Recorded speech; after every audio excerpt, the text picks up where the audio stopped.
Assalamualaikum warahmatullahi wabarakatuh. Alhamdulillahirabbil alamin wassalatu wassalamu ala asyrafil anbiya'i wal mursalin wa ala alihi wa ashabihi ajma'in. Asyhadu an la ilaha illallah wahdahu la syarika lahu wa asyhadu anna Muhammadan abduhu wa rasuluh. Alhamdulillah, today Allah has granted us the blessing that we can gather together here in our special event, which is a talk Idul Fitri organized by KIBAR.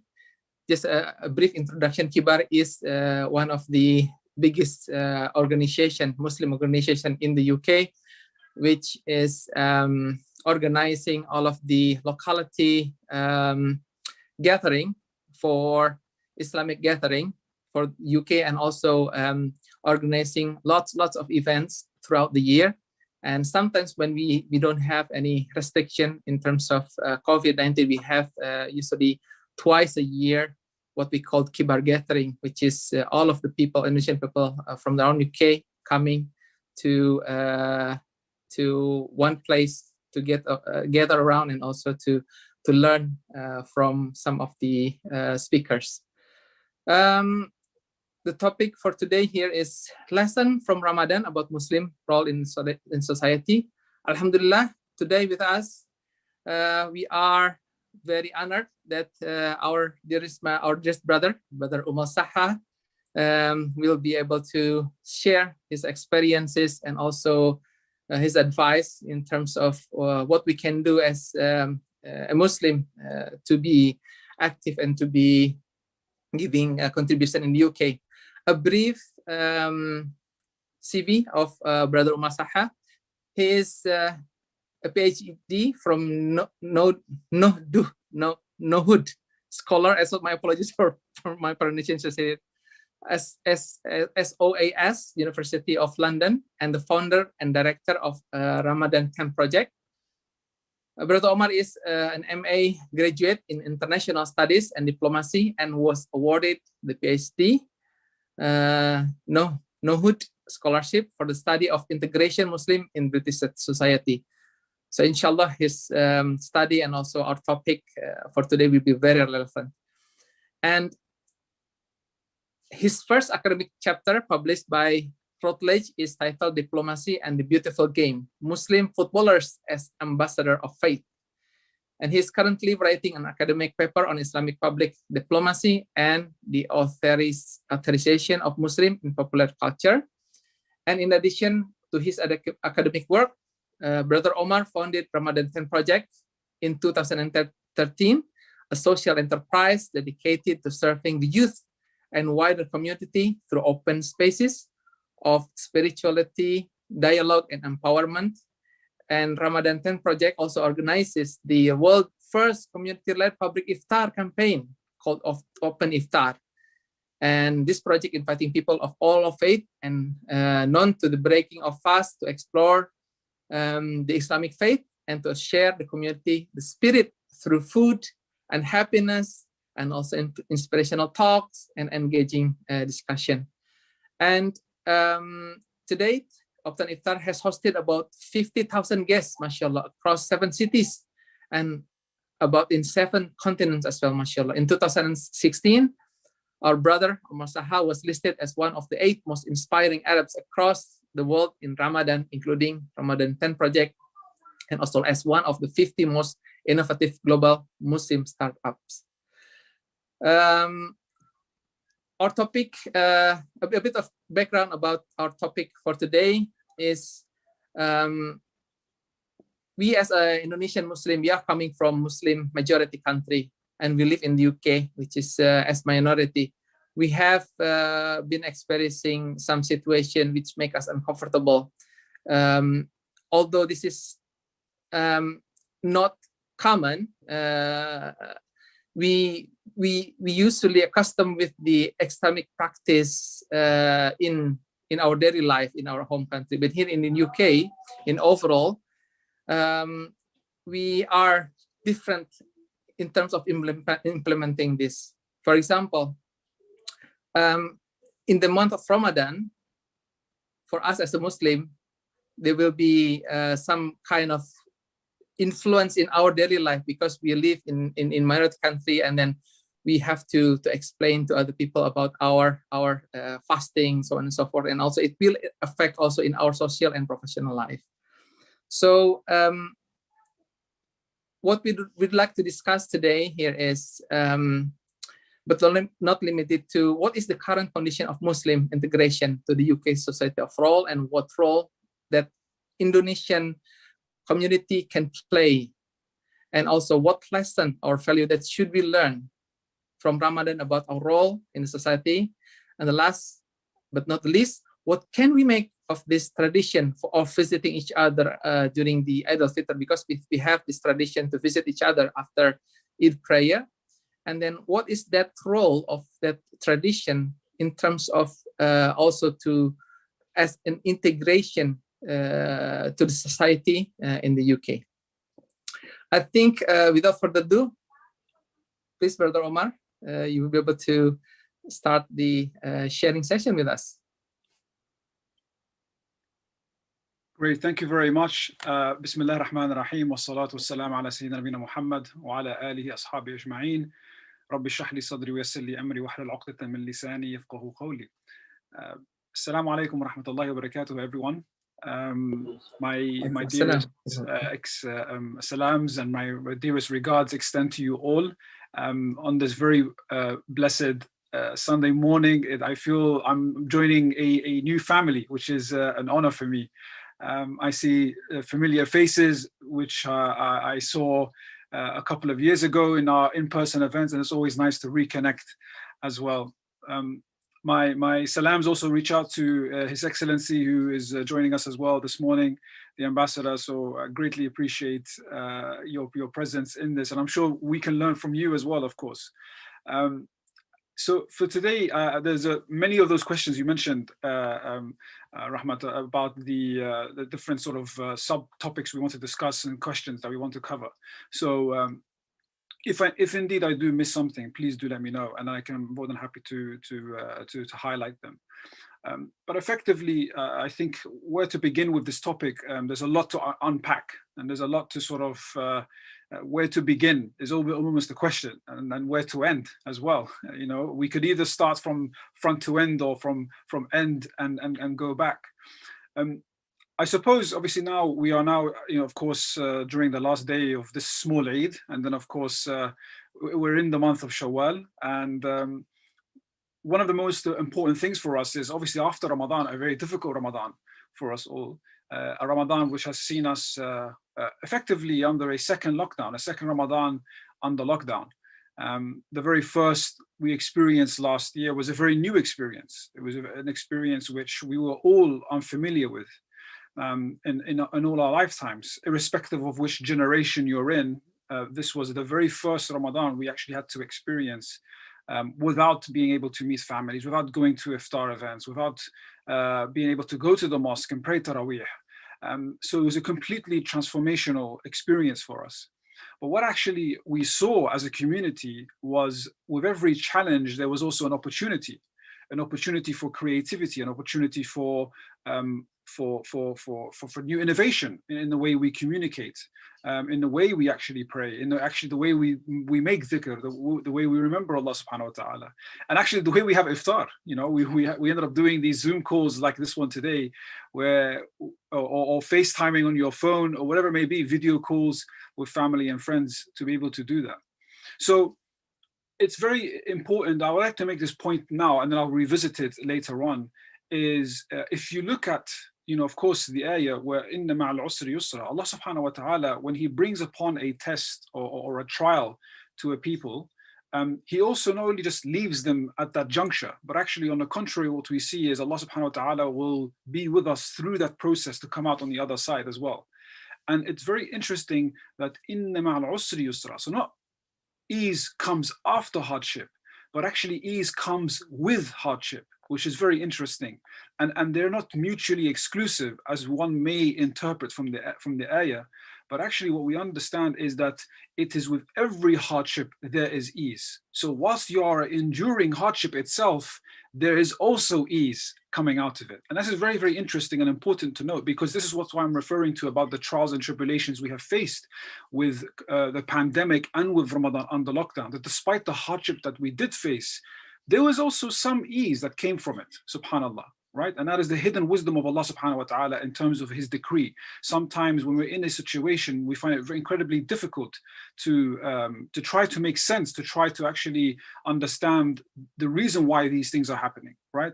But of course, with every hardship, again, there is ease, and also an element of how much of our tawakkul is truly upon Allah subhanahu wa ta'ala, right? So actions, not words. Often we hear the words of, yes, make tawakkul and, give yourself to Allah, submit to Allah's decree, almost have your sole reliance on him, which is of course the highest form of ihsan. But how many of us can actually truly say that despite what we want, whether it's a job, whether it's, we want to relocate, whether it's a target that we want to achieve or a goal, and we're unable to achieve it, how much of us do we return to Allah subhanahu wa ta'ala and say, I completely submit to him and to his decree? So when we ask about the main topic here of, the lessons from Ramadan effectively, and in today's society, especially living in a non-Muslim majority country, if we were to go around, I think there's approximately just under 40 people on this call. And if we were to go around and ask, what does Ramadan mean to you? I can guarantee you, many people will have different answers, and that is the beauty of Ramadan, right? The beauty of Ramadan means different things to different people, right? Effectively, that is connected to our memory of Ramadan, right? So it's very important that from our childhood, from the way we understood Ramadan to be growing up, from the family experiences, from the experiences that we have with our friends, with our colleagues at work, maybe the city you're in, also enhances and molds your experience of what Ramadan is. And part of that is almost you're building up what we call your schema, right? From your cognitive understanding as a young person, we build schemas. These are memories in our heads, which actually adopts, it increases, it molds, it forms into a bigger idea, a bigger understanding of the topic. And so this is one of the many things why we actually were inspired to launch the UK's inaugural Welcome Ramadan conference this year, which was hosted in March. Again, it was hosted online, but the purpose of that conference was precisely to look at these topics of what does Ramadan mean to us. And we covered 6 important themes. The first theme was spirituality, of course. We cannot talk about Ramadan without talking about spirituality. And some of the questions that we discussed in the topic of spirituality is, of course, what is our purpose in life, right? Allah subhanahu wa ta'ala instructs us. He sends many instructions in the Quran through him speaking directly to us or through the Prophet alayhi salatu wasalam. But Allah subhanahu wa ta'ala says it very clearly that in the month of Ramadan, it was written upon us, it was instructed upon us to do Ramadan, to fast Ramadan, to do what? In return for what? Right? To attain taqwa, right? And this idea of taqwa, what does it specifically mean here, taqwa? In many English translations, we come across it's God consciousness, right? To be conscious of God. But I think it's a bit more than that. It's a bit deeper than God consciousness. If you were to think about, for example, the word mindfulness, right? This is a word which is very oftenly used today in today's world in various marketing techniques and marketing campaigns to talk about identifying or trying to discover your purpose in life. You need self-mindfulness. You need mindfulness of the way you think, of the way you eat, for example. But subhanAllah, this was in the Quran, over 1400 years ago, when Allah subhanahu wa ta'ala instructed us to fast Ramadan to attain God consciousness, and to do this primarily for what? To do this because by attaining God consciousness of Allah, by attaining mindfulness of Allah, it actually perfects the way we worship and the way we worship Allah subhanahu wa ta'ala. And therefore we become closer to our level of now, as a Muslim, you practice your worship, your ibadah, to therefore call you a mu'min, right? As we know in Surah Al-Mu'minun. So there are certain things that we need to do to be classified as a mu'min. Now, in order to do those things, we have to follow the 5 pillars of Islam, and of course the Sunnah of the Prophet ﷺ. But then, what is the differentiation here between the mu'min and between al-muhsin? So we're talking about the one with ihsan. And this is really interesting here, because this is where you are worshipping Allah subhanahu wa ta'ala, or you are acting knowing that Allah subhanahu wa ta'ala is watching you both in public and in private, right? And this is the key word of taqwa here, connects the 3 different dimensions here. Because this third ultimate level of dimension, which is ihsan, ultimately is predicated heavily on our understanding of mindfulness, our understanding of God consciousness. And therefore, we are mindful of God, even when we are not within a surrounding of brothers and sisters, right? Even when we are alone, we are mindful of God, right? And this is really a powerful notion. And so this is, of course, was something which was discussed in our conference as the number 1 of spirituality. The second, excuse me, the second topic we discussed at the conference looked at mental health and physical health. Again, with fasting, there is a physical act when we are fasting. And of course, there are physical benefits from fasting. Okay, so when we come to look at our ability to fast 16, 17 hours a day, effectively what you're doing is detoxifying your body. You're making your blood purer, right? You're removing all of those toxins away. And of course, we are instructed, again, the Sunnah of the Prophet ﷺ is to eat little at iftar to allow us to pray longer, right? But also, it's not good to have a heavy meal on an empty stomach. And of course, mental health is really, really important. We saw, again, with the pandemic, a record number of young Muslims in this country suffering from mental health cases. And that peaked under the pandemic, under lockdown. And it's very interesting as well. If you look at data from Muslim Youth Helpline, we find that actually there are 2 instances during the year where there is the highest peak of mental health calls and calling in. And they are in September, late September, early October, and then they are around March, April time. And the reason for this is very interesting, is September, October, what normally happens in the UK around September, October with young people? It's when they're about to embark on their academic year, right? So they find a spike of calls coming in September, October because of the anxiety, because of the fact that they're entering into a new environment, right? They're unaware. And their sort of sense of belonging becomes almost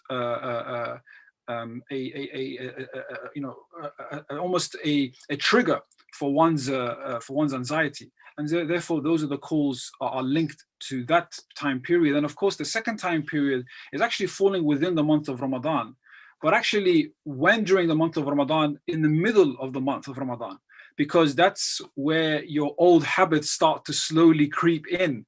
So you start the month of Ramadan really, really strong after the first week or 2 weeks or so. But actually you find yourself that during the middle of Ramadan, that actually that sense of guilt comes back, that you're feeling you haven't done enough. And again, that contributes as a trigger to your self-guilt that you inflict upon yourself. And therefore depression, stress, anxiety are all these consequences of that feeling. And so mental health and physical health and spirituality, now we've discussed those 2 things during the month of Ramadan. And the third, we discussed also around the power of consumerism. This is something which is really, really powerful, and we're seeing this now. I'm sure His Excellency will know this. The markets in terms of the halal market, right, is absolutely incredible. It's in the trillions of dollars if you look at across the whole globe, the halal global market, whether that's travel, whether that's food, whether that's fashion, modest fashion, etc. It is phenomenal. It's a massive, massive market. But then we have to ask ourselves, Ramadan is slowly becoming commercialized. We are seeing a heavy influence on this. So what do I mean by this precisely? Well, in the UK, if you look at Ramadan, the month of Ramadan, which is of course the holiest month of the Islamic calendar, it is in fact the 3rd largest economic occasion in the UK after Christmas being one, and then Easter second. So after Christmas and Easter, if you were to look at religious festivals in the UK, and in terms of the cash flow of money in and out and how much money is spent in this market alone, you will find that Christmas is the highest, followed by Easter and then Ramadan. So actually, although the Muslim population in the UK only amounts to around 4-5%, and of course that is growing, but around that is obviously a very small minority of the population in the UK, it actually has the third largest economic occasion. So there is a disproportionate reality here in terms of the minority population of the UK being British Muslims, but actually contributing to being the third largest economic occasion in the UK. This is not necessarily a bad or a good thing, but then this is why I talk about the power of the Muslim pound and consumerism. And the question actually we asked at the conference was, how moral is our spending? That was the question we posed to our speakers and to our guests tuning in, is that during the month of Ramadan, how moral is our spending? As we all know, if we look at traditionally, Imam al-Ghazali's explanation of the 3 levels of fasting, we'll very quickly touch upon this. The very bare minimum of the first stage of fasting is, of course, fasting from food and drink. That's the very bare minimum. But there's also 2 extra levels of spiritual dimension connected to the levels of fasting. And the second level of fasting was fasting from your tongue, fasting from what your eyes see, from what you hear, from your bodily actions. So any sin that may come from your tongue, any sin that may come from what you see, any sin from you sitting in company, from what you hear, for example. This is the second level of fasting. And then the ultimate level of fasting is, of course, doing 1 and 2, but then the third level of fasting is fasting from any sins with your heart and with your mind. And that is the ultimate level of fasting. And so therefore, actually, this question connects the second and the third level of fasting, really, because you're talking about how moral is my spending. So there is a physical act here where I'm taking money and cash and spending on products. So how moral is my spending on certain products, for example, in Ramadan? But of course, also, do I have my self-discipline and control over my heart, i.e. my nafs, if it wants something that Ramadan actually disciplines me to be able to control that? And to not always be reactive and impulsive to say that I want X, Y, and Z at a time in which demand and a time in which purchasing power has been made very accessible. Even as young as 5, 6, 7-year-olds can now, if you teach them once, they are able to buy certain apps off an iPad or a tablet or a phone, for instance. So that was our third question, and the fourth question was around looking at charity, of course. So charity, we give tens and millions of pounds only in the last 10 days of Ramadan, right? I remember one Ramadan data was conducted, I think it was in 2018, where data suggested that over 120 million pounds were raised only in the last 10 days of Ramadan, which is absolutely incredible, right? And again, we're talking about a minority population, right, in the UK. So actually, there are now 2 instances here where you see that the purchasing power of British Muslims in this country is phenomenal, right? You see that it makes Ramadan the third largest economic occasion, i.e. purchasing of goods. But then also you see they're the most charitable during this month as well. So, and I will revisit this to talk about more what I like to call the long game, right? So there are short-term goals and long-term goals. And I think some of the questions which we're referring to, how do we can, empower our community in the future? What lessons can we learn despite living in a non-Muslim majority country? I think we will come and touch upon this, but I'd like you to park this idea and this fact here for the time being, that because quite often I hear from different colleagues saying we're not an affluent community, right? If you compare us to America, for example, Muslims in America are much more affluent. They have much more resources, financial resources specifically, and land, of course, and et cetera, et cetera. But actually, if you look at the data here, we're very much an affluent community. If we are able to pool our resources, these two data suggest otherwise. And then, of course, within charity, we talked about community work. So obviously, we become very active in this month of Ramadan. So our sense of community increases, our sense of compassion increases. Ramadan 10 Project is one example. And of course, it's grown since 2013.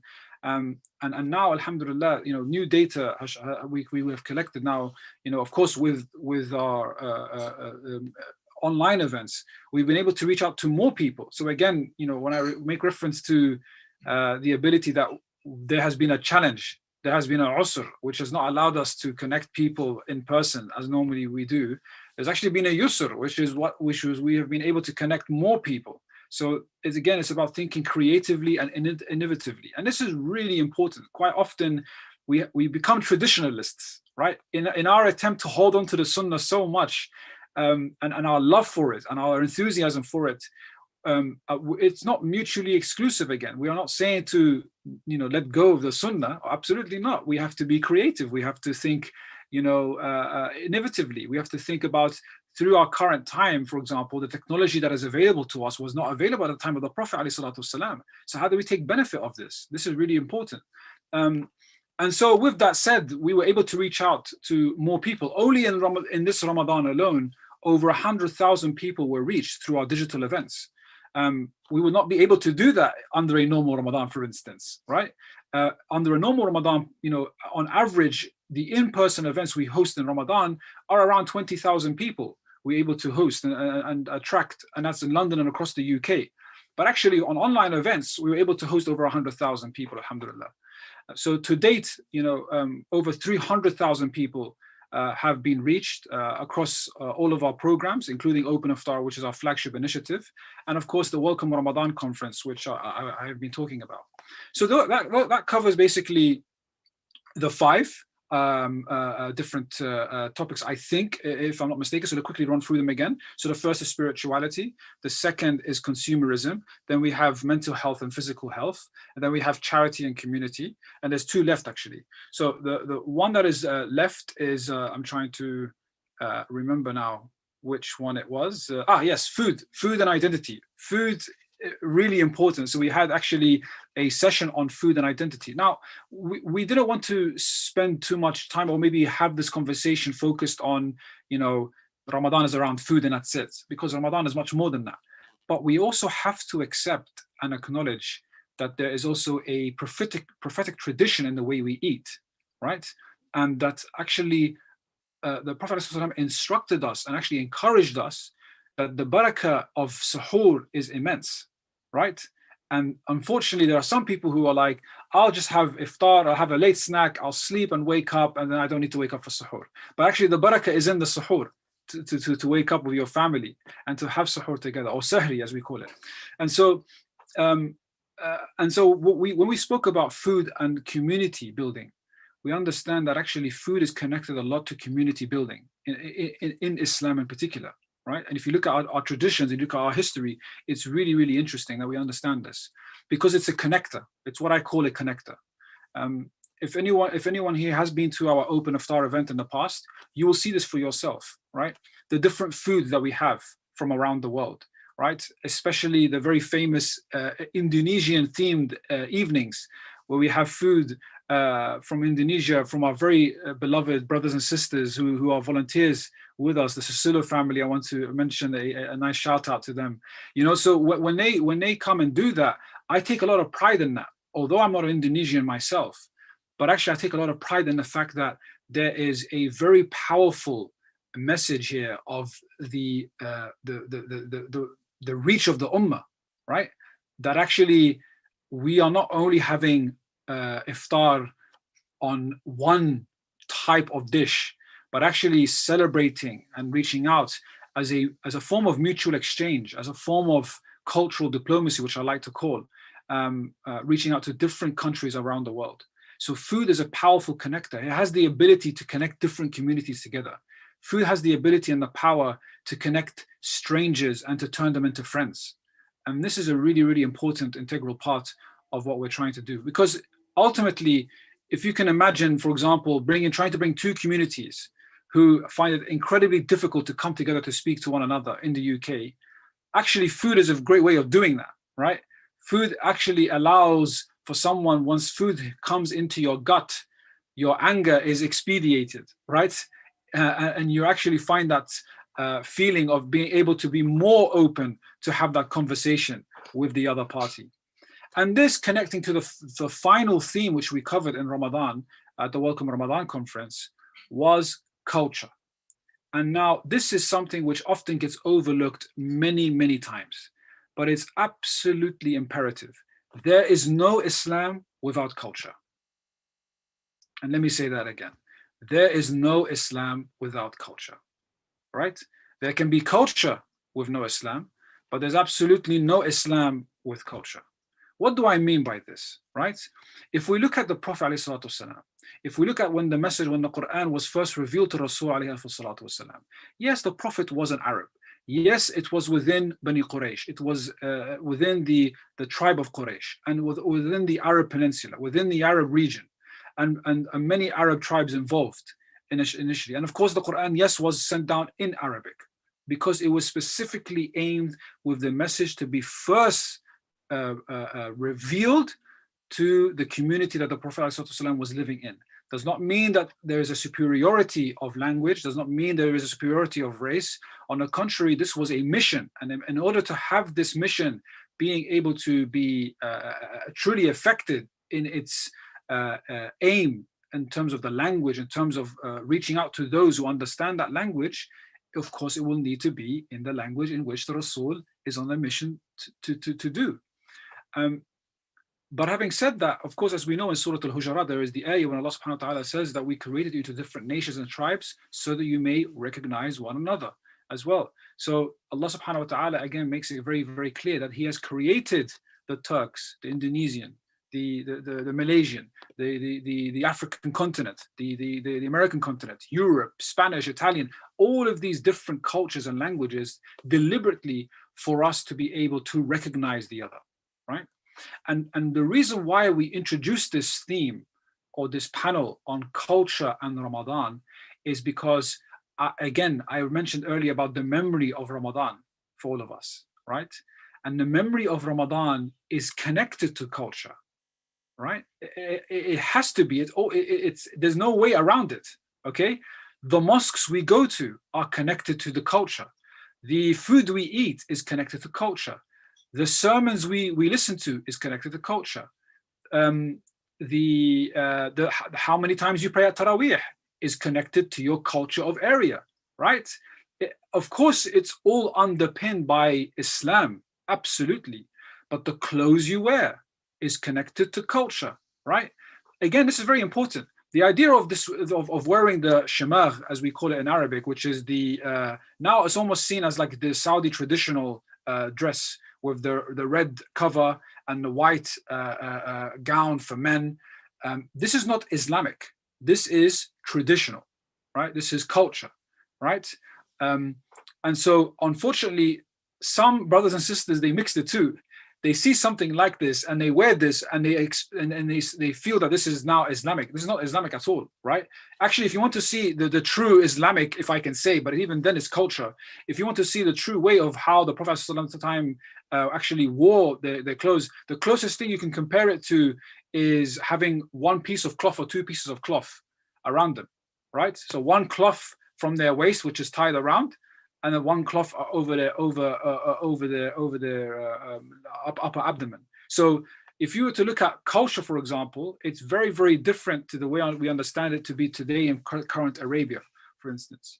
And so again, this is a really powerful talk, which we actually enjoyed very much. We had, again, voices from Nigeria, from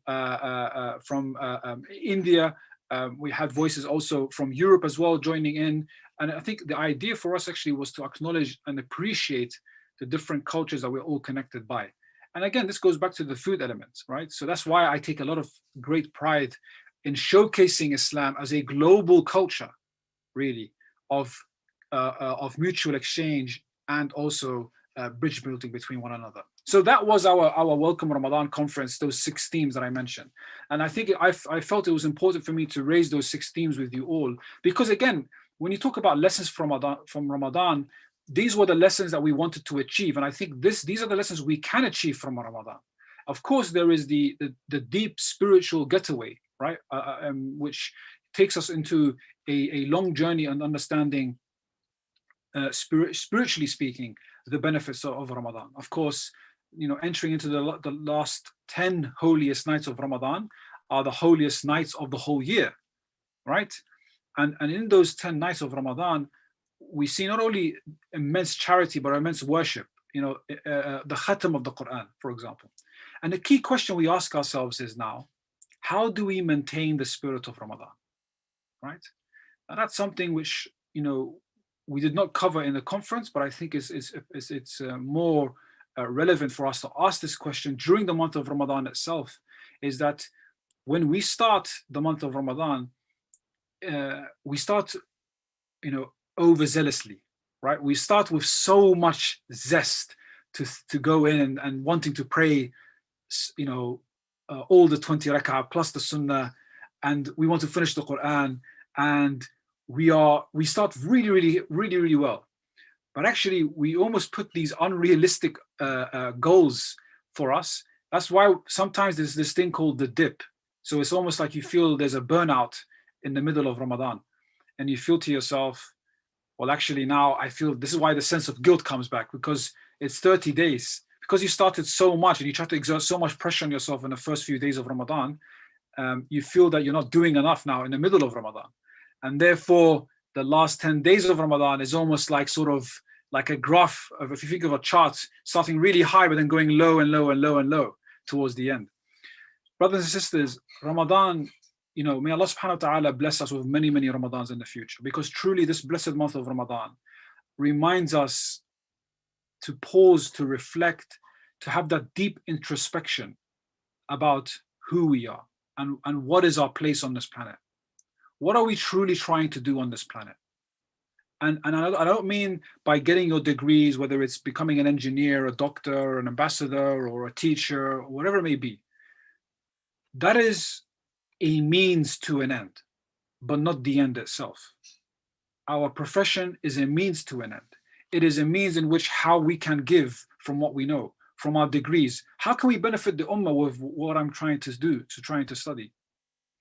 And why I mention this is the month of Ramadan, if you can compare it, it's not a sprint, but it's a marathon, right? And we get confused. Sometimes we put too much pressure on ourselves, and actually we forget the bigger picture. And this is why I want to go back to the short term versus the long term. Ramadan is more about long-term impact. It is not about short-term impact, because we see many scientists have conducted research around the use of habits, bad habits, and actually introducing new habits into our lives. And actually we find on average, it's around 20 to 25 days you need or you require to do the same thing over 25 or 20 to 25 days every single day for it to become part of your lifestyle, right? SubhanAllah, Ramadan is almost 30 days, right? This year, alhamdulillah, was 30 days. But Ramadan is 30 days. You do the same thing every single day. That now becomes part of your lifestyle and your habit, right?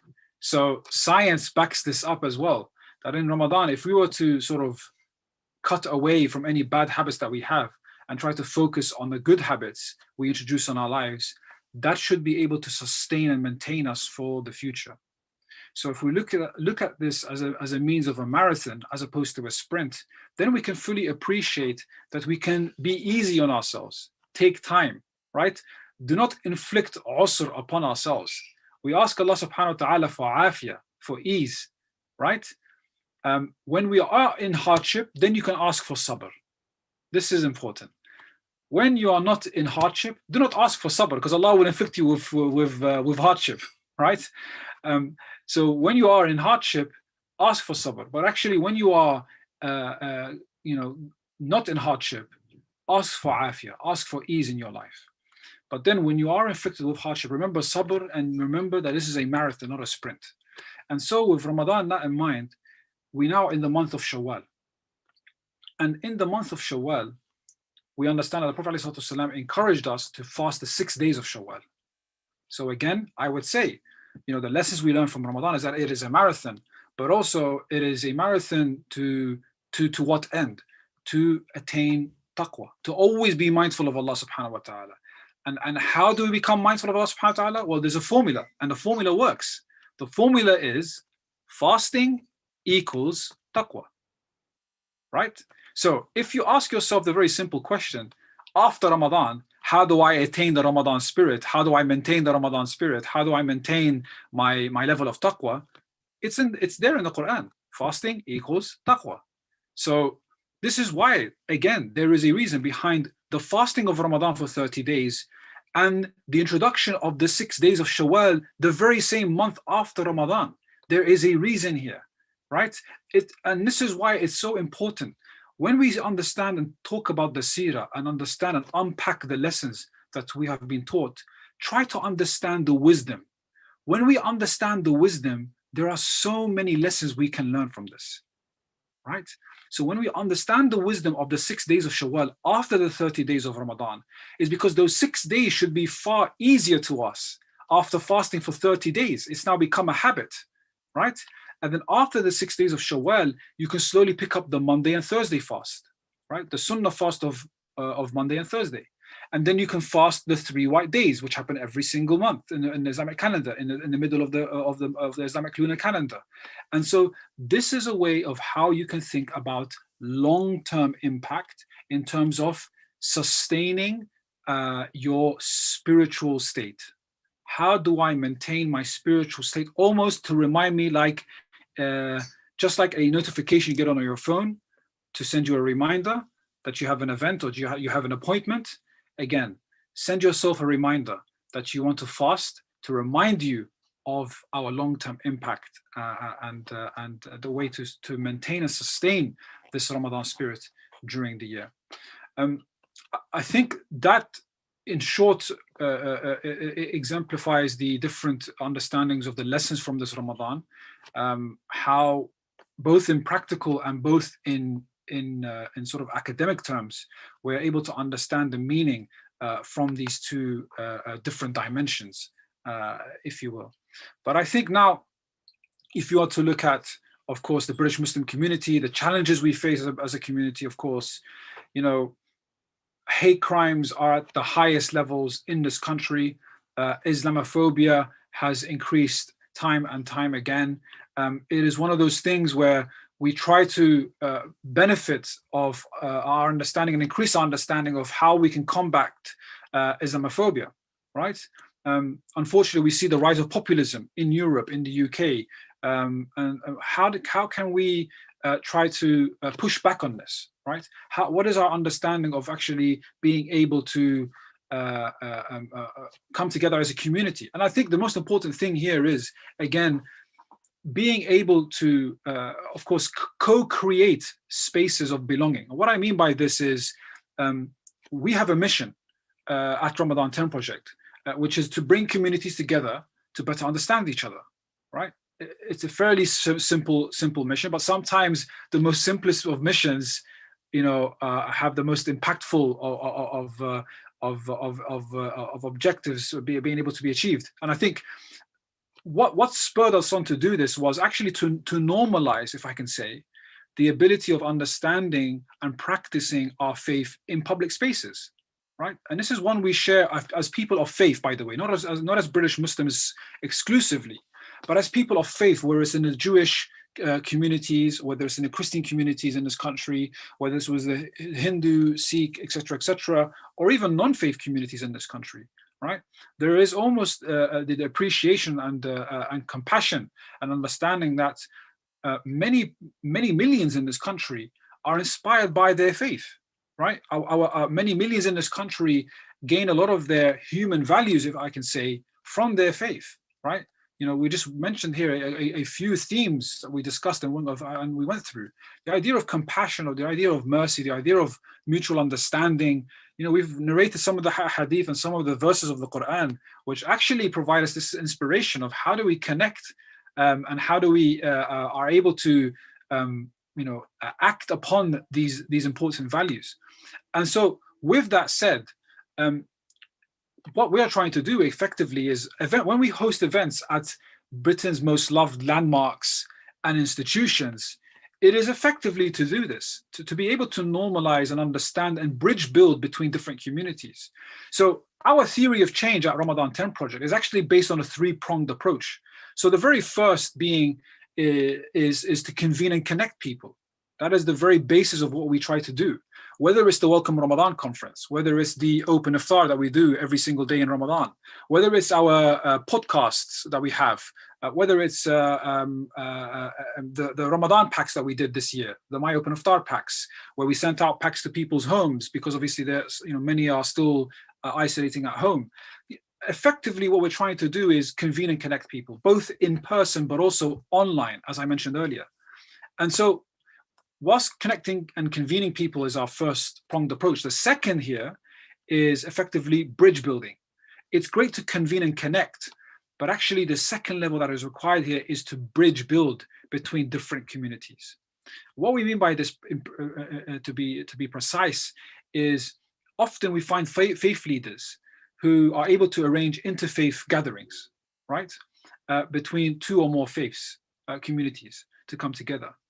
And the bridge building aspect here is the ability, obviously, to maybe unlearn some misconceptions, but also to learn new understandings between one another. And so this form of bridge building is the opposite of what we understand to be breaking, right? And this is why I was referring to populism earlier, right? Unfortunately, the force of separation and division is increasing. But actually, do not be alarmed by that. But actually, what we are seeing is a greater sense of optimism and hope that there are many leaders out there, both in the public and the private sectors, who are genuine about engagement, genuine about bridge building, genuine about wanting to develop that greater understanding between one another. But also you need courageous leaders to do that, right? You need courageous leaders who are able to do that, right? To maybe sometimes go against the status quo and actually be able to bridge build. Not only to bridge build, but actually to walk across those bridges is another matter entirely, right? And this is really, really important point to make here. Often bridges are built, however, they're not crossed. And this is something which, again, for me personally, I do not like to engage in sort of frivolous interfaith engagements if there's no real genuine appetite to cross that bridge. And that's why we have maybe taken upon ourselves to co-create these spaces of open iftar, where actually it's not just convening, connecting, and bridge building, but we are all collectively as a community walking across that bridge, welcoming people, as a matter of fact, actually into this tent. So we are encouraging people to come to us, but also we are going to them. We have traveled across the UK. To them, I mean the wider British public here. Traveling across the UK, so going as far as Newcastle, Gateshead in the northeast of England, which again was a strategic decision why we went out to the northeast of England. And again, I go back to, if you look at the demographic there, after the 2016, I believe, Brexit vote that occurred between vote and vote Remain and vote Leave, a very high proportion of vote Leave came from the northeast of England. And so we didn't want to specifically be in comfortable areas where we're able to create those bridge building opportunities, but we also wanted to go to difficult spaces, difficult cities, difficult areas who may have a different conception or misconception around our faith and our community. And therefore, we took it upon ourselves to say, well, actually, we want to have the difficult conversations too. Because what is the point of bridge building if we're not able to do that? You've got to be courageous enough to do so. And so we were able to do that. And actually, it was one of the most memorable events that we had. And even until this day, we were in partnership with Baltic Museum in Newcastle, Gateshead, which is a massive, reputable institution in the northeast of England, who even 3 days ago sent us an Eid message with memories of 2019. And that's really beautiful and powerful, right? The fact that you are able to create allyship across different faith communities and also non-faith communities, and traditionally non-faith spaces, which are particularly like museums or galleries or the British Library, for example, is another one that we also host an event there, Wembley Stadium. These are typically non-faith spaces, right? What we like to call them probably is a more appropriate term for them are sort of neutral or secular spaces in British public life. But actually being able to reach out to those spaces to say, hey, there are millions in this country who are inspired by their faith. And of course, the final level of our theory of change, which I alluded to earlier, is the ability to break down misconceptions and to alleviate any misunderstanding as well, right? Often we have seen this time and time again, that the numerous number of headlines and news stories we have come across. The countless time we've been asked the question to clarify our position, as a community. Do you mean this? What does this mean in Islam, etc.? And so this is an opportunity again to maybe redress some of the misconceptions there are, right? I remember once, and I'll share this very personal story and anecdote with you. I believe it was in 2018. And for those who may know, 2018, we were in a small sunken garden in central London before we got really, really big. And there were a group of men. I won't name their race or where they're from because it's irrelevant here. So for people not to assume because of where they're from, it's connected to the way they think of us. So that's very important to mention here. And this is again how media reports. So this is very important, that because of someone's apparent race or religion, it almost infers their opinion. It may not be the case. So these group of men were walking across. It was a Friday evening, very, very busy evenings at open iftar on a Friday evening. And these group of men came across, and they seemed like they were slightly maybe tipsy or drunk. They're going out for a Friday evening. They came across obviously this garden, and they saw hundreds of people gathering in the garden. So they probably thought, well, this may be a party, we can join in. What's happening here? So they came in and were speaking, and they brought this to my attention instantly, because they thought, oh, this there may be some risk averse techniques need to be deployed here. So they call my attention. I go over and I have a conversation, and I can clearly see that they're a little bit tipsy, a little bit drunk, but I can also see that we're very intrigued to know what's happening. So I said to them, well, why don't you come down and watch from here and have a look what's happening here actually. So what is this, etc. And we're it's Ramadan, so tonight we have every night of Ramadan we have iftar. We invite people of different faiths and none to come together to have free food, and we welcome the homeless, we welcome all faiths and non-faiths to come together as one sort of community, and get to know a little bit about each other. And then he was like, oh wow, free food. So of course, when he heard free food, he was like, well, let's have some, can I stay for free food? I was like, oh sure, no problem. So they join us for the meal. I sit beside them. They're a group, I think, of 3 or 4. And the conversation ensues and goes on and talks about, so what religion are you, right? And I was, oh, we're Muslim. And then he's like, oh, Muslims, oh, okay. And then he was in shock. I could tell on his face he was in shock, but he was still eating his food, but still in shock. And so I was like, well, do you need anything else? Are you happy with where you're sitting? Are you happy with the evening going ahead?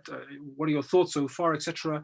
And then he leaned over to me and he said to me, I have something to say to you, but I feel like I can't say it. And I was like, no, listen, honestly, you can say whatever. Honestly, it's, we welcomed you. We take a lot of pride in our hospitality, right? And I think everyone here agrees that irrespective of where we're from, in Islam, it's really powerful, those moments of hospitality, right? And we take so much pride in that. We actually are almost offended if you do not accept our invitation. And so when he leaned over and he said, look, I'll be honest with you, I thought all Muslims were terrorists because that's what I saw in the news, right? But actually, you guys are cool. You guys are cool and friendly. And I'm like, well, yeah. I mean, we're just like you. Well, why would we be any different, right? So, why would you imagine that Muslims were from a different planet? We all live in the same city. We all share the sort of same passions, maybe same struggles, same challenges we face in life. So yeah, we find things that you find funny also funny as well. So we're not a completely alien community. And I think it's having that very basic human level of interaction was able to cut through all of the fear, all of the white noise, I like to call it, all of the prejudice that may have been instilled by memories, or by different things that you have read maybe in the papers, maybe contributed from the media, but also maybe from your own upbringing. Maybe they've not been able to meet a Muslim community in the heart of London, having iftar, for example. And so I share this personal anecdote with you because it reminds me that there could have been many ways this have gone about. The very first instance of meeting, you could have easily turned and said, well, sorry, you're not Muslim, therefore it's exclusive to Muslims, goodbye. Or we welcome non-Muslims, but you're drunk, we don't want to welcome you, goodbye. But actually, if we look at the Prophet ﷺ, we all are aware that there were various instances and stories that we have come across where actually those who were drunk and those who actually went further beyond that and actually used the corner of the masjid as a means of relieving themselves, right? But not being kicked out of the masjid, right? And I think it's an opportunity to realize that this is an open invitation to all, right? Our faith is an open invitation to all. It is not exclusive. And therefore, this idea of welcoming people from different backgrounds, that is our mission in life. Effectively, that's what we are here to do. Our mission in life is to welcome people and offer them that sense of bridge building, of mutual understanding, and obviously for people who are non-Muslim to learn about Islam in a much more sort of genuine, authentic way, which involves the various different cultures that make up the global ummah and the community, whether it's through food, whether it's through conversations and interactions of turning strangers into friends, but also for the British Muslim community, but also the international Muslim community living in Britain to also engage with locals. I think it's very, very, very important and powerful, you see, because one of the things I realized was this is not a one-way conversation, but this is actually a multifaceted, nuanced conversation happening here, where you have many international Muslim students away from their families. And so actually we provide that family home away from home feeling. But but also in addition to that, it also offers them the opportunity to understand more about the British makeup of public life, but also the British makeup of the various different communities that are in Britain as well. So it's actually a multifaceted approach for all involved. And so the reason why I mentioned this, the three key areas of our theory of change is alluding to some of the questions that are coming up in the chat around, what has inspired us, what is our mission, of course, around those things of what we do. I think I'm happy to leave it there, and then maybe we can have a question and answer session. I can maybe answer some of these questions here as well.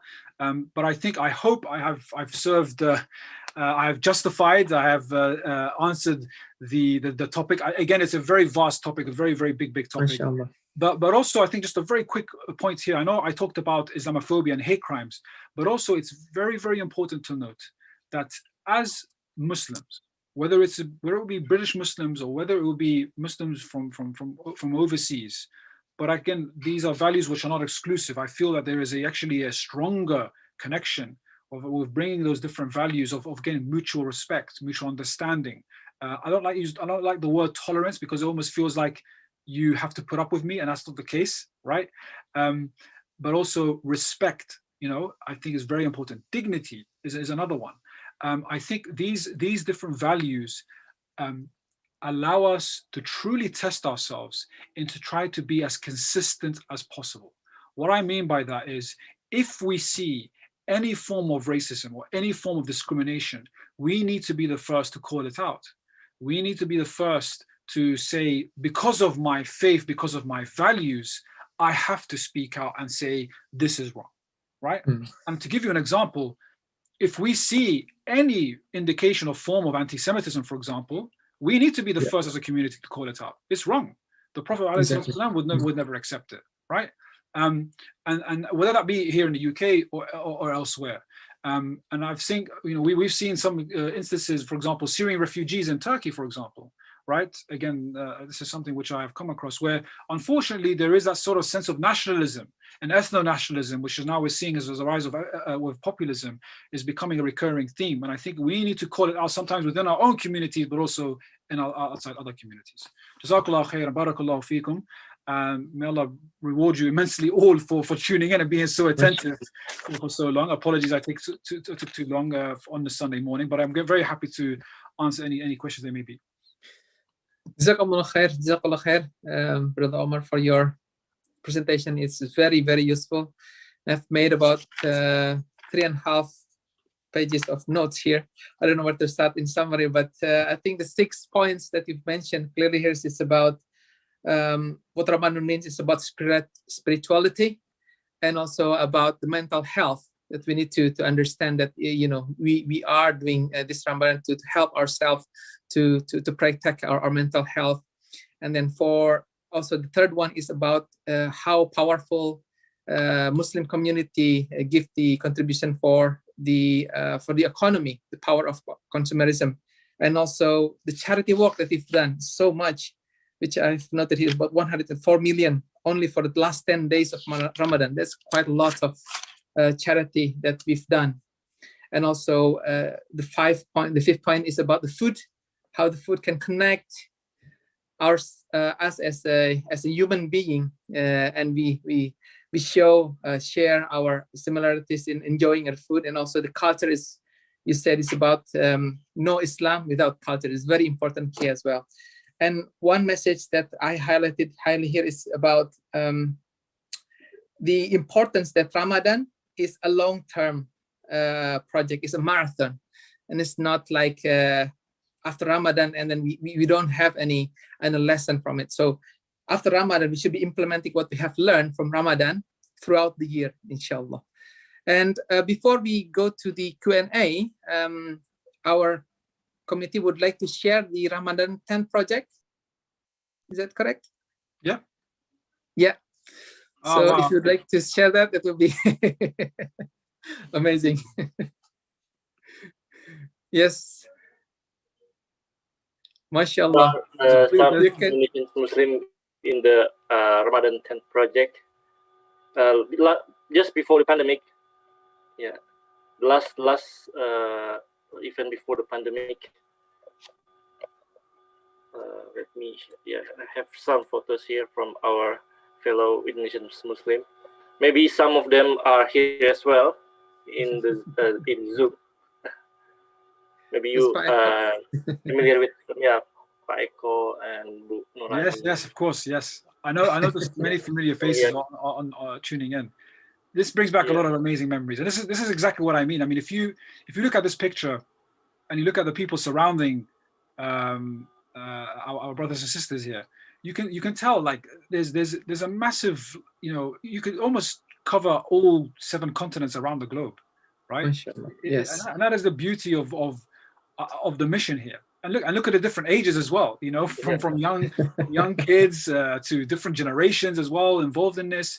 It's truly amazing and mesmerizing. That you look at this picture, oh, this is even better. You could look at a white shot here of the different, you know, shades of color, the different generations, the different ages, the different languages, the different ethnicities that is involved in this. And this is, you know, the success story of Ramadan 10 project, is that it's able to do this on a genuine level, on a genuine basis of bringing different communities together.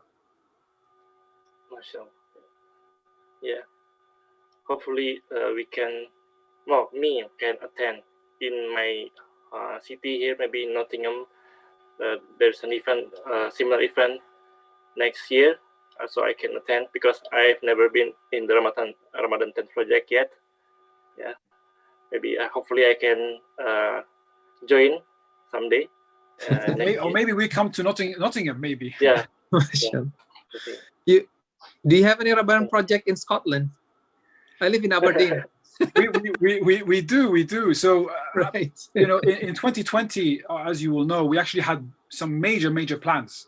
So we were actually go out to Scotland. We were going to go out to Edinburgh, I believe. Okay. So we had a team. We have an operations team where every year they look at different cities they want to expand to. So we were actually going to expand to, I believe, 10 cities in 2020. But unfortunately, because of the pandemic, it meant that everything was put on hold. And of course, this year again, because of the sort of semi-lockdown restrictions, we really, really hope 2022 will be the year where we can go back to these sort of gatherings, inshallah. Mashallah, Pak mashallah. Dutra, maybe you can want to add something about the Ramadan 10 project?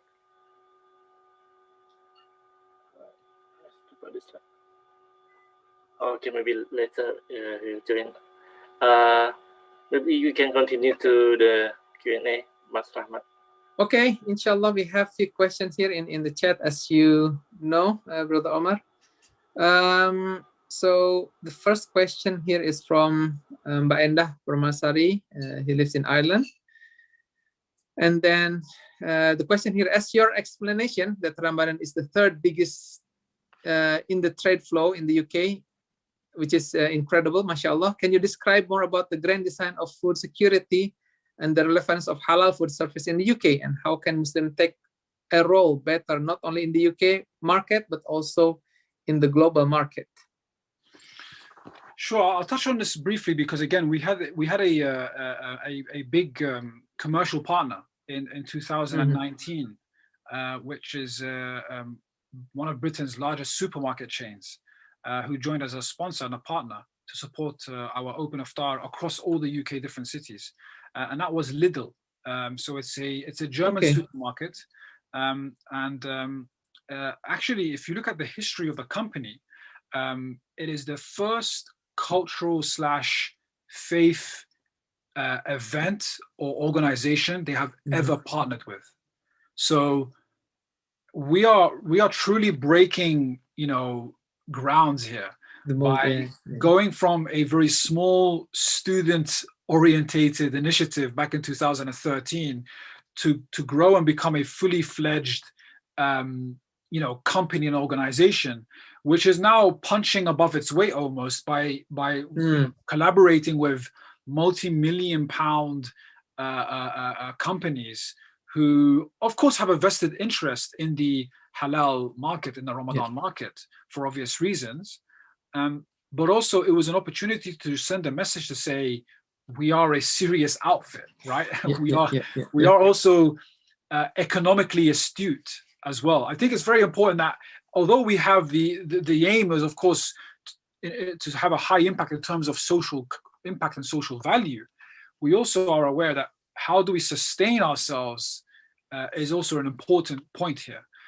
So one of our key features as our business model, if you will, at Ramadan 10 project is effectively looking at how we can partner with different sponsors and partnerships to come on board. So in answer to this question around UK and halal markets, etc., and food security, well, actually, the only way you'll be able to have a contribution to this conversation and this point is being part of that conversation, right?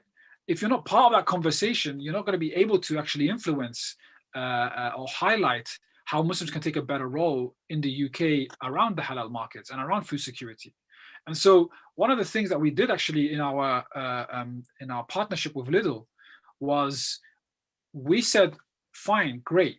We would like to have Lidl on board because we believe Lidl shares the same values as RTP. And again, I go back to this key word of values. For any community, for you to be genuine in your approach of representation and presentation of your faith, you need to be absolutely genuine, right? We're not interested in the aesthetic diversity, inclusion, and equality initiatives, right? Because that's only on a shallow level.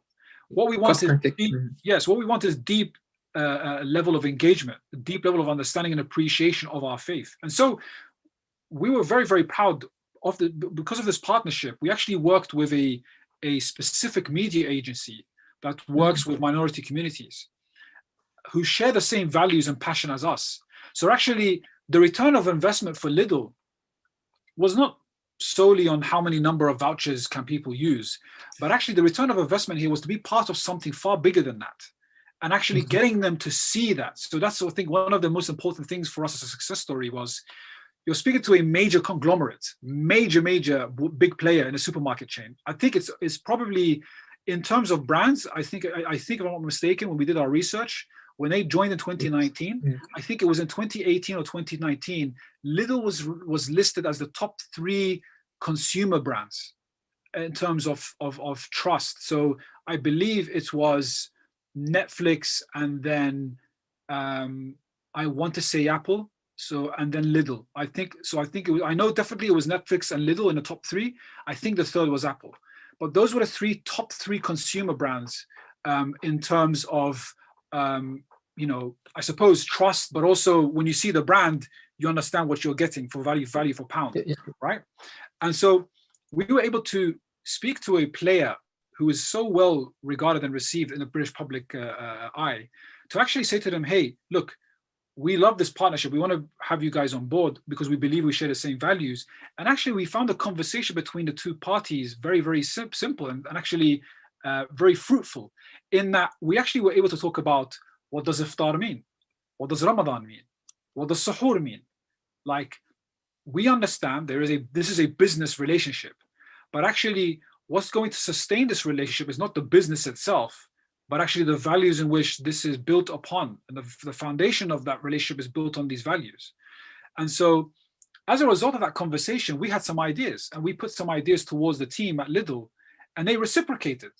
We said to them, look, why don't you have a goodie bag which we can give to people at our events, which they can take away at the end of the evening, and then have your products for suhoor, right? And they were like, oh, wow, that's actually a great idea. So what we did was we had these co-branded bags, which were by Open Iftar 2019 and Lidl as well. And then inside those bags, even the food items we put in, we said, look, because Muslims are fasting for long hours, they need slow burning energy. And slow burning energy means porridge, raisins, a protein bar. We think these are the things that people would want in a suhoor bag, which they did, and they reciprocated again as well. So again, I think that level of understanding of how we can influence food choices and food security comes about not from a sense of let's say, fear, right? Where you're concerned around what you want for yourself. But again, I go back to values, being able to understand that conversation around of what is our mutual benefit here.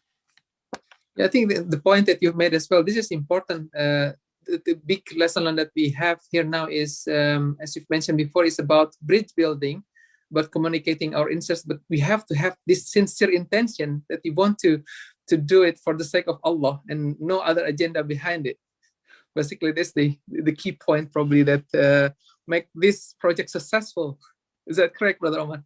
Absolutely. And you know what? We've had some serious challenges where we've worked with, behind the scenes. There's a lot of conversations that are happening, and especially this year.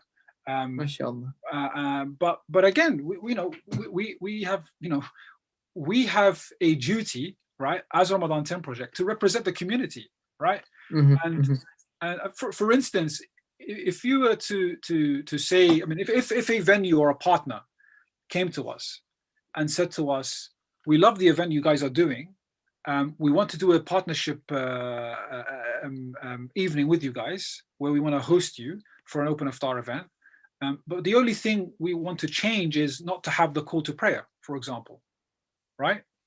But you can still have the iftar itself, like break your fast. So someone could come up and say, make an announcement to say it is time to break fast, and then people break their fast and you give out the food. Just don't have the call to prayer. And our response would be, well, that may work, right? That may work, but it's not being genuine and true to who we are. Like, you go to any Muslim country in the world, the call to prayer, especially because obviously the call to prayer 5 times a day, but the fourth one in particular, the fourth call to prayer during Ramadan is quite significant because it marks not only the Maghrib prayer, but also marks the end of the fast. Yes. So again, if you cannot see that from our perspective, then maybe perhaps we're not ready to go on this journey yet, until you are ready to understand the genuine representation that we have, for example. So which means we need to find the right partnership here, that they fully understand what our intention and what our genuine intentions are, so we can, have this bridge and then cross this bridge together to become a successful partnership, which is exactly what you've done. So do you have any tips for us? Do we need to give up our value in this situation, or we need to persevere and find the right partners for this type of event? Or my obvious answer to that is absolutely not. We should change our values or omit certain practices of our values. On the contrary, we should absolutely persevere, because the reason, if we start doing that, we're not being true to ourselves. And if we're not being true to ourselves, our understanding of our common struggle of belonging in any place around the world becomes less genuine, becomes actually a fabrication of our tradition, of our culture, of our history. And so it is absolutely important that sometimes, yes, there is an element of us having to go out and find partners, but actually what you find, which is very, very interesting, is partners will come to you and say, we've come across this event and we feel that we would want to be part of this because we share the same values and we want to support you in doing so. There'll be some others, by the way, who may not be as courageous. I go back to the idea of bridge building, but having the courage to cross those bridges. Yes, this is what I'm referring to here. I'm referring to both within the Muslim community and the non-Muslim community. There absolutely needs to be this sense of courage to be able to go out and reach out to partners and be ready to hear the word no, and that's perfectly fine, but to keep on going and going and going. I mean, look at the Kids of Ramadan 10 project. I'm here sat in front of you all. We did not go from 2013 to 2014 and then have all these big, high profile events. It's taking us 8 years to get to this stage, and I hope, and inshallah, we've already seen, even despite the lockdown, we've had our partners still engage with us. You may have seen what we did with Trafalgar Square, for example. So the Trafalgar Square, we lit up for the first time in this country, the whole square in Trafalgar Square plus Nelson's column with the words "Open Iftar." It was sort of quite a big news story in Indonesian press. But also in BBC London News, where it was covered as well.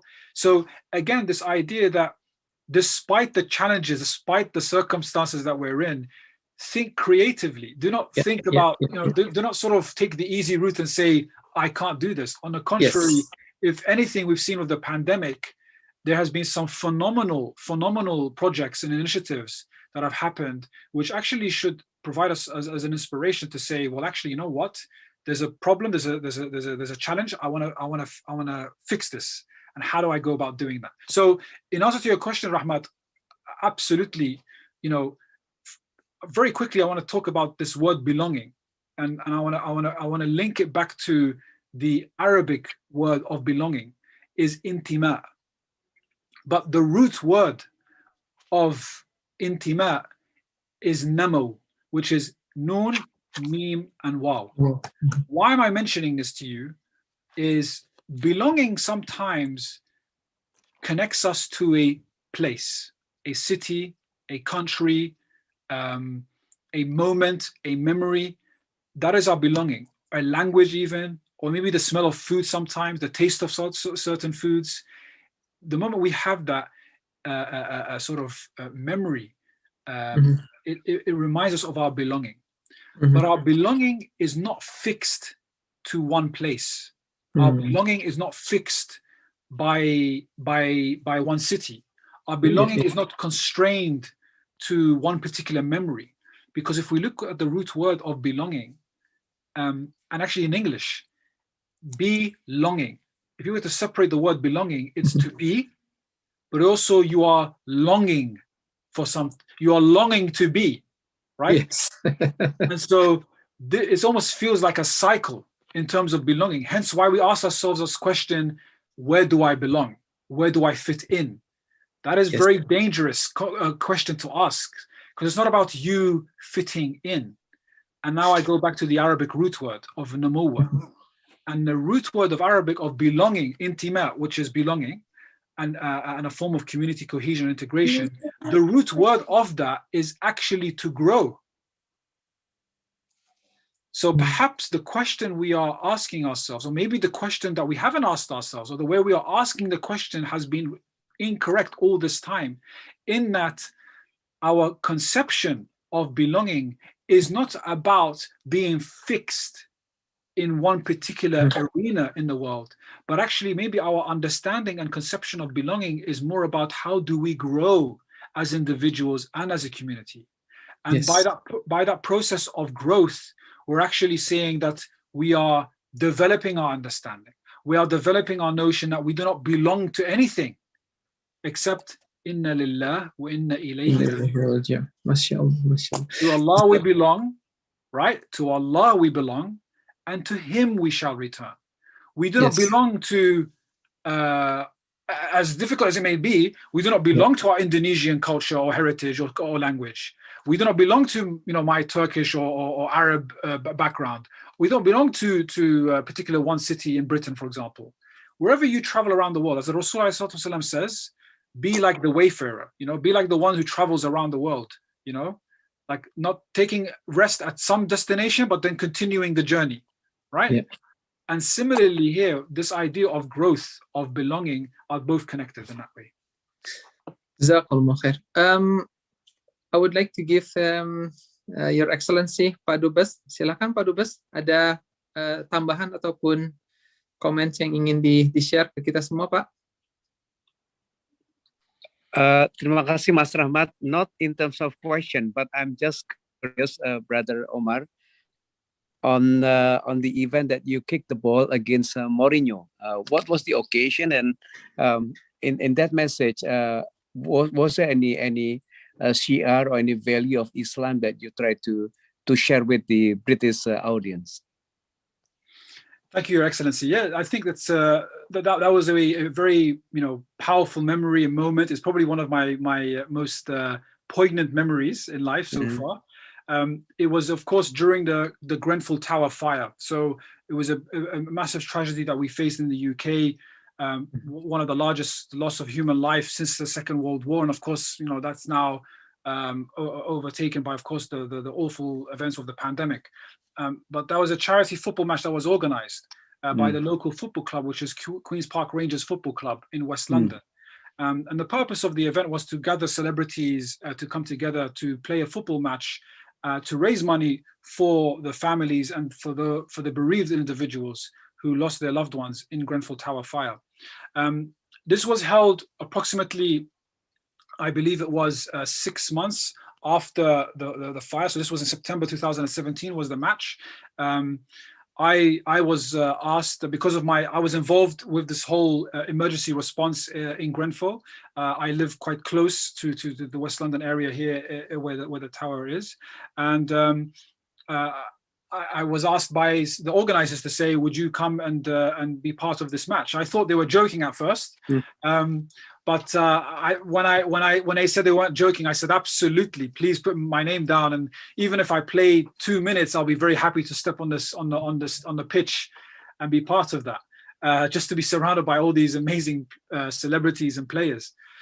The match ended 2-2, and there's no extra time. It went to penalties. I came on the pitch with 3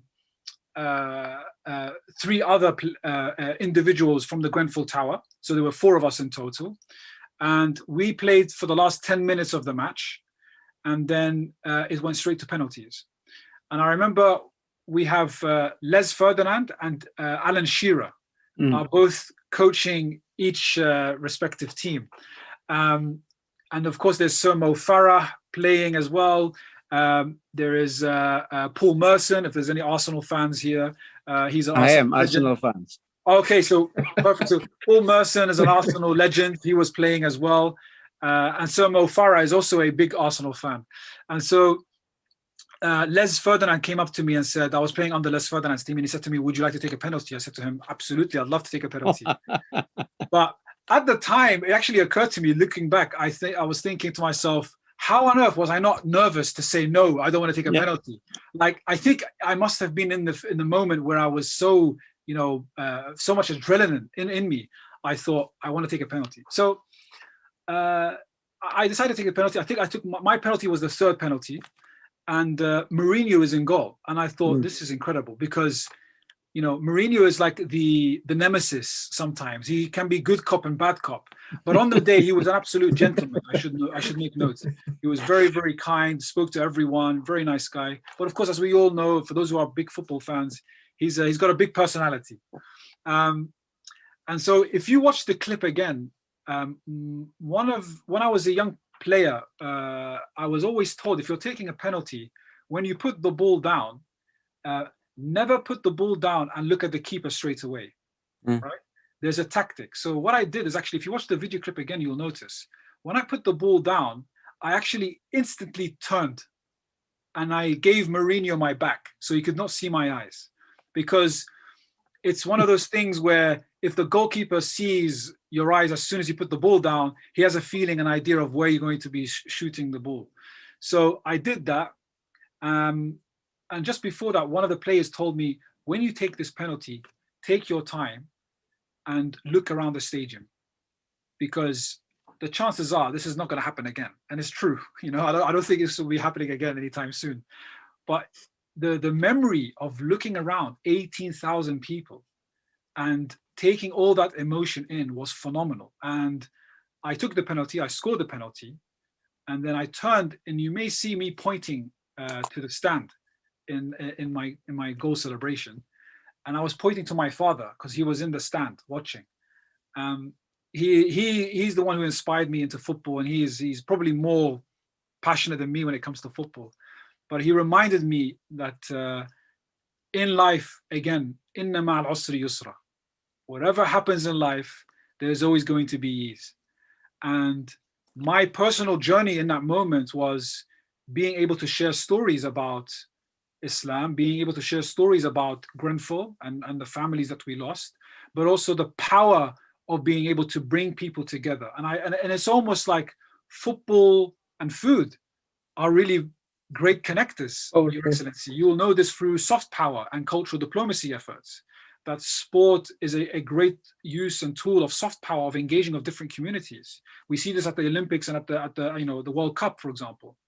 And so it was an incredibly powerful moment that we have also seen from Muslim players in the Premier League this season and last season, where we have seen research in Liverpool, where because of Mohamed Salah and his contribution to Liverpool Football Club, we've seen a decrease in Islamophobic cases and hate crimes. So it goes to show that, yes, we can enjoy ourselves, we can have great fond memories, but also be proud of who we are without having to sort of belittle our values.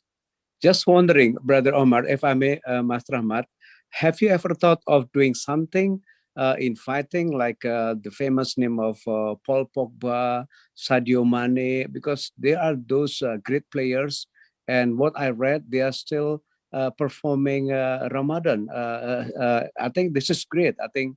I'm just wondering whether have you ever thought, and I think we are more than happy to partner and support you in this regard. MashaAllah. Absolutely, Your Excellency. I think we would be honored. We would love to do so, and I agree with you. I think we saw stories where Premier League referees were actually offering a small respite for players to break their fast during the matches. I think one of the Leicester player, I think, right? Correct. Wesley Fofana was the very Wesley Fofana, and we saw him yesterday play very well and become a winner, which was amazing.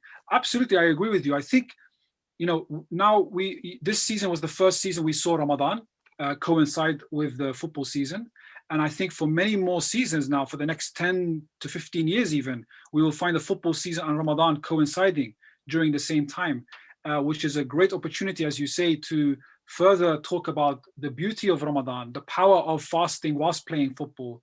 And part of that conversation was why we invited Frederick Omar Kanute, who used to play for Spurs, not so much your bad rivals, and of course also he played for West Ham, and now he is a La Liga ambassador for the Spanish League, and also he played at Sevilla.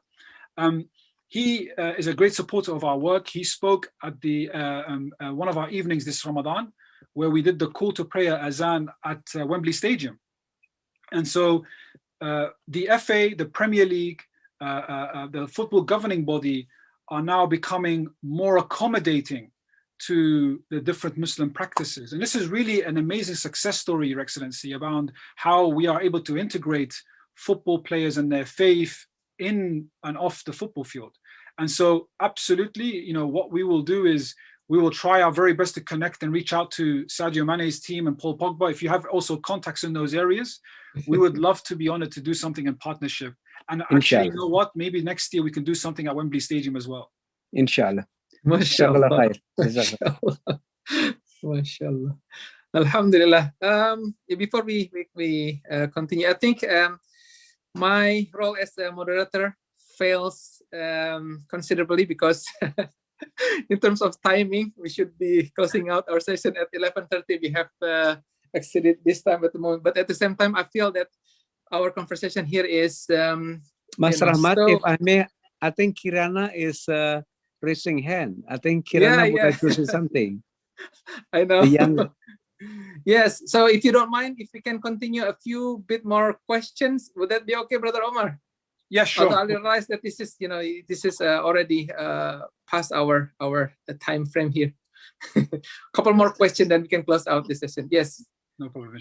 Please, Mbak Kirana, if you would like to ask the question. Assalamualaikum, Omar. Waalaikumsalam. My brother has a question. Oh, okay. Assalamualaikum. What has been the most rewarding thing about RCP and Open Iftar? Any personal highlights? Walaikum salam wa rahmatullahi wa barakatuh. What's your name?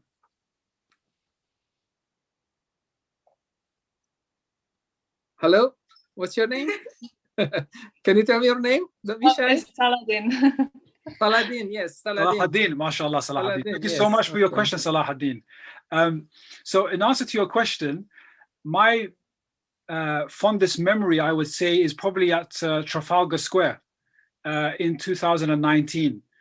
It's one of the world's most famous squares. And growing up as a kid, I have a picture where my mother put me up on the lion by the fountains. And so I still have that picture my mother has of me. Which actually many families probably do with their children. They put them up and they have to take these pictures with the lions and the fountains, and they keep for many years. So I have one of those pictures, which is quite amazing that I was able to go back to the same square with a bigger family from around the world. We approximately had around just under 2,000 people come together. And we also did the azan in Trafalgar Square as well, which was a really, really powerful moment. So for me, that's probably one of the best memories ever. Yeah, I had to pinch myself on the evening because I couldn't believe what was happening. We also had the mayor of London speak that evening. But also, I would say, Salahuddin, this year as well, actually. So even we have been under lockdown, we were able to still do two big events, one at Wembley Stadium and one at Trafalgar Square, where we had the lights. So Wembley Stadium was lit up in our teal. So Ramadan 10 Project's color is teal. And we had the words Open Iftar 2021. And similarly, Nelson's column, which is the large column in Trafalgar Square, was also lit up in teal. And so, yeah, I think that was really a proud moment because despite all the challenges we've all faced, Muslims will definitely feel proud. That was a proud moment to see something like that in Britain and be like, wow, despite the challenges we've all faced, whether it's loved ones we've missed and not been able to meet up with, that was probably the two best memories I have. Jazakallah khair. Jazakallah khair. So one more last question from Gifari Perdana, if you'd like to ask the question directly to Brother Omar. Assalamualaikum, Omar. Thank you for your talk. Jazakallah khair. I wanted to ask, in terms of like long-term and sustainability, obviously Open Iftar has gone bigger and bigger. Has there been sort of a long-term plan in terms of a local level, how to increase the sustainability at a local level? Walaikum salam wa rahmatullahi wa barakatuh. Thank you so much. Absolutely great question. I think one of the interesting things that we have released last year as a pilot project and actually pushed out this year was the, excuse me, the My Open Iftar packs. So these are Ramadan packs, which actually have literature around Ramadan and also having your decorations to be done at home, locally, enjoying your own Ramadan experience. We had 10,000 of those packs, which we distributed. And of course, as Ramadan comes earlier and earlier every lunar calendar year, we're also mindful that in the future, Ramadan is going to be around Christmas time, which basically means breaking fast 3:45 in the late afternoon. So it becomes a bit more difficult to host these larger events and gatherings because people will still be at work. So this is why we've slowly started to introduce My Open Iftar as a means of actually people now doing their own events at home or in the garden. And so it'll be much more localized. So I think this is what we like to call pivoting our deliverables and our project activities, is that we'll probably still do those large gathering and events, but maybe not as frequent as every day, but actually now focusing more on giving power to the local communities to organize their local events. And through those local events, we hope that they'll be able to fundraise, and that obviously goes back to a central pot to Ramadan 10 project to keep the project going and going. So that's one of the ways that we have been thinking ahead, maybe 10 years ahead, but we need to do that now to try and get a feeling and an idea of, if we're going to talk about sustainability, we need to see what small sacrifices can be made now for long-term gain. MashaAllah, Jazakallah khair, Brother Omar, for your answer. Okay, I think now it's time for us to wrap this up. And then would you like to have a final statement that you would like to share to all of our community, Indonesian community in the UK, Brother Omar? Apart from the fact to say, may Allah subhanahu wa ta'ala bless you all and increase your barakah in everything that you do, both here in the UK and abroad. You are all ambassadors of your community, and Your Excellency, under your leadership and under your wisdom, it is truly an honor to be able to welcome you all at our events in the past, and I very much look forward and have the honor to welcome you all in person as well for the near future. I think, proudly, reaffirm your belief and in your culture and in your heritage, in who you are, and that is something that we will always do as an organization on our side, is also to platform the amazing Muslim communities and diaspora, which covers every continent around the globe. And we are, at the end of the day, brothers and sisters, and looking at how we can strategically work together. From my end personally, and from my organization, Ramadan 10 Project will always be a home for the Indonesian diaspora here in the UK, and we will always be welcoming to have you all be part of the future of our Ramadan 10 Project, as you are an important pillar of the work that we have been doing for many years, inshallah. And I look forward to the conversations to have for many years, and see how we can develop and grow and flourish as a collective community. MashaAllah, Jazakallah khair for your presentation and your sharing session here. It's very, very useful for us. And also the question that we asked initially has been answered, mainly for us to be confident within ourselves in terms of how we practice our religion, our deen. We don't need to be shy, but at the same time as well, we need to have a sincere intention to bridge our differences and not being afraid of having a difficult conversation. But in the reason we are having that it's difficult conversation is to have a good understanding from one culture to another, and hopefully with that, then we have a good relationship among ourselves, inshallah.